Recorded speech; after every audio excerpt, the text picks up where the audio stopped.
हो के हमरा से कैसे तू रहबो, लोरावा से नहना के कजरा तू धोबो। जुदा हो के हमरा से कैसे तू रहबो, लोरावा से नहना के कजरा तू धोबो। सोरहो सिंगार भल के तनो तू करबो, पावेला प्यार हमर बहुते हरबो। जुदा हो के हमरा से कैसे तू रहबो, लोरावा से नहना के कजरा तू धोबो।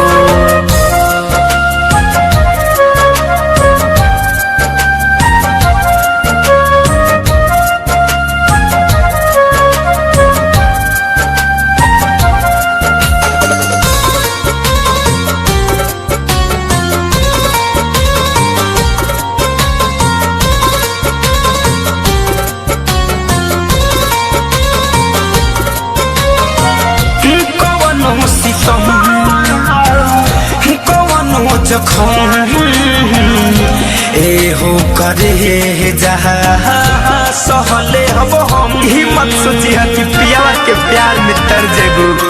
अरे साच कहतनी हे करे जा, हमरा बिना हर के मर जाए। कवनो सितम कवनो जखम, एहो करे जहा सहले हब हम। सुन लागी ससुर में कैसे तू रहबो, लोरावा से नहना के कजरा तू धोबो। जुदा हो के हमरा से कैसे तू रहबो, लोरावा से नहना के कजरा तू धोबो।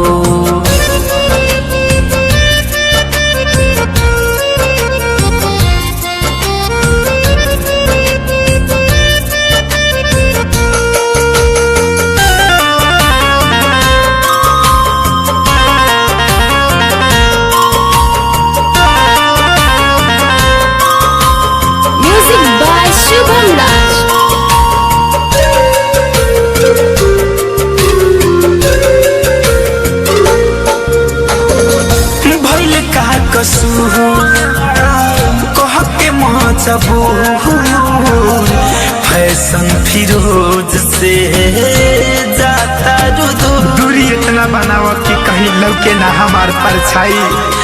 भगवान से दुआ करो कि हम जल्दी मर जाई। भइल का कसूर कह के मजबूर, मुकुंद फिरोज से जाता धड़कन धनंजय बिना तू तरसबो, लोरावे से नहना के कजरा तू धोबो। जुदा हो के हमरा से